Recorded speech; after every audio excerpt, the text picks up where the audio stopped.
High, good morning everyone and welcome to my Facebook page. তো কেমন আছো তোমরা সবাই? হোপ সবাই ভীষণ ভালো আছেন, সুস্থ আছো। তো বেসিক্যালি এরকম লং ভিডিও করা হয় না, তো আজকে ভাবলাম চলো শুরু করা যাক ভিডিওটা। আর বিশেষ করে ভিডিওটা শুরু করার কারণ হচ্ছে আজকে একটা বিশেষ দিন, হ্যাঁ, আমার কাছে একটা বিশেষ দিন, মানে একটা বহু প্রতীক্ষিত দিন বলতে পারো। তো বহু প্রতীক্ষিত দিন কেন বললাম, ভিডিওটা স্কিপ না করে কন্টিনিউ করতে থাকো, তাহলে তোমরা হয়তো বুঝেই ফেলবে যে দিদিভাই কেন প্রতীক্ষিত দিন বললো। সো চলো তাহলে ভিডিওটা শুরু করে, আর স্কিপ না করে কিন্তু দেখতে থেকো। অ্যাট ফার্স্ট বসে গেছি বই নিয়ে। বইটা দেখতে পাচ্ছ কেমন চারিদিকে সাদা, মানে কোথাও কোনো একটু পেনের দাগ নেই। ভাবো তাহলে কেমন পড়েছি আমি। মানে বিয়ের পর থেকে বরের সাথে ঘোরা, খাওয়া দাওয়া, রেস্টুরেন্টে খেতে যাওয়া, এগুলো করতে এতটাই আমি ডুবে গেছিলাম, যার জন্য বই খুলে আর বসাই হয়নি। আর খেসারতটা কিন্তু আমাকে এখন দিতে হচ্ছে। এটা হচ্ছে আমার এর এক্সাম চলছে, সবার ফার্স্টে বলে দিই। তো এটা হচ্ছে আমার বাংলার পেপার, আমার মেইন সাবজেক্ট হচ্ছে হিস্ট্রি।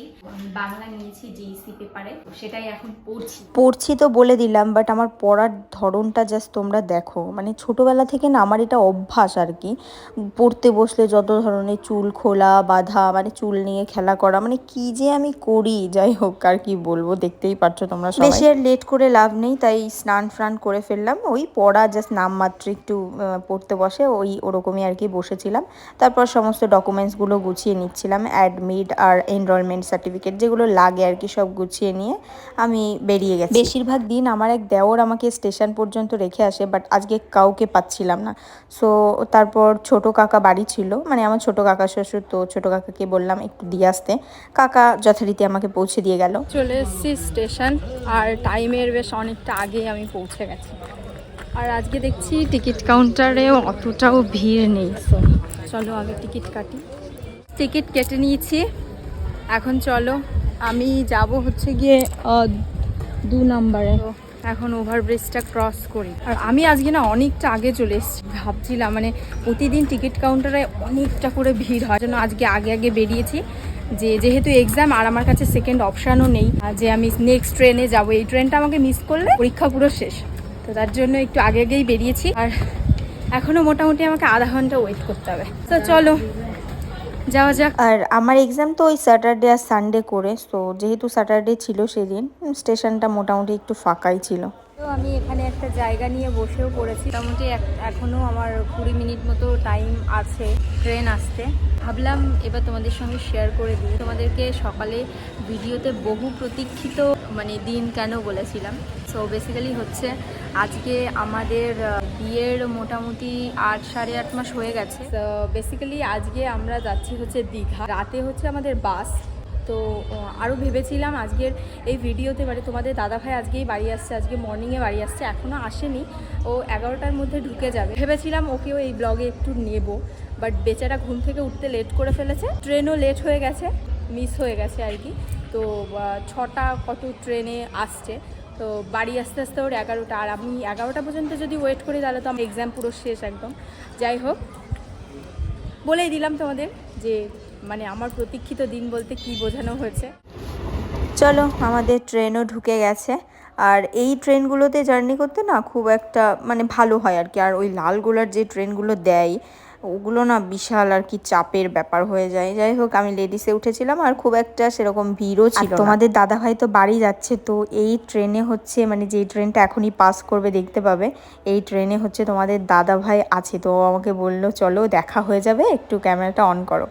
বাট এই যে তোমাদের দাদাভাইকে একটু স্লোমো করে কিন্তু আমি দেখিয়ে দিয়েছি। 15 দিন পর বাড়িতে এলো, বাট আমি বাড়িতে থাকতে পারলাম না, আর দেখাও হলো না। মানে আমাদের প্ল্যানিং ছিল যে ও বাড়ি আসবে, 9টার মধ্যে বাড়ি ঢুকে যাবে, তখন ও আমাকে স্টেশনে ছাড়তে যাবে, বাট সেরকম কিছুই হয়। তো যাই হোক, না পড়ে যেরকম পরীক্ষা হয় আর কি, মোটামুটি ওরকমই পরীক্ষা হলো। ওখানে গিয়ে আর সেরকম ভিডিও করতে পারিনি, ক্লাসরুমে গিয়ে কি আর ভিডিও করব। এই যে দেখো আমরা সবাই বেরিয়ে গেছি, টোটো করে যাচ্ছি স্টেশনের দিকে। আর এখন আমার মনে হচ্ছে আমি কখন বাড়িতে পৌঁছাবো আর ওর সঙ্গে আমার দেখা হবে। আমি ফ্রিতে ছাতা পেয়ে গেছি গাইস। আর কপালটা এতটাই খারাপ, মানে একে তো দেখা হয়নি, তারপরে আরও লেট। মানে আমার এক্সাম শেষ হয়েছে ওই 2টো নাগাদ, আর 2:09 একটা ট্রেন ছিল, বাট স্বাভাবিক সেই ট্রেনটা আমি পাবো না, যেহেতু টোটো করে আসতে হবে। তো সেই ট্রেনটা আমি পাইও নি, লাস্টে 3:23 তো ধরেছি। ফাইনালি আমার বরের সঙ্গে আমার দেখা হয়ে গেছে। ও আমাকে স্টেশনে আনতে এসেছিল, মানে আমি ট্রেন থেকে নেমেই জাস্ট ওর মুখটা দেখেছি, তো আমার মুখে হাসিটা জাস্ট দেখতে পাচ্ছ। যেহেতু আজকে আমরা রাতে বেরাচ্ছি, তো টুকিটাকি কিছু কেনাকাটার আছে, তার জন্য ও আমাকে বলল তাহলে চলো, আমি আর সন্ধ্যার দিকে আসবো না, একেবারেই কেনাকাটা করে নিয়ে যাই। কেনাকাটা বলতে সবই মোটামুটি কেনা হয়ে গেছিল, ও একটা সানগ্লাস কিনতে বাকি ছিল, তার জন্য এই মানে চশমার দোকানটাতে চলে এসেছি সানগ্লাস নেওয়ার জন্য। বিয়ের পর থেকেই বলছিল যে একটা সানগ্লাস নিতে হবে, বাট কোনো কারণে হচ্ছিল না আর কি। তো দীঘা পারপাস সানগ্লাসটা নেওয়া হয়েই গেল আর কি। গাইস, আমরা একটা সানগ্লাস নিয়েছি। চলো, সারাদিন অনেক রোদ গরমে ঘোরা হলো, এবার না বাড়ি যাবো না, এখনো বরের একটা প্যান্ট কিনতে হবে, তারপরে বাড়ি। আর এই মানে ফ্রন্টে ভিডিও করলে না আমার মানে নিজের ফেসের দিকে মুখটা চলে আসে, লেন্সের দিকে যায়, তো যাই হোক একটু অ্যাডজাস্ট করে নিও।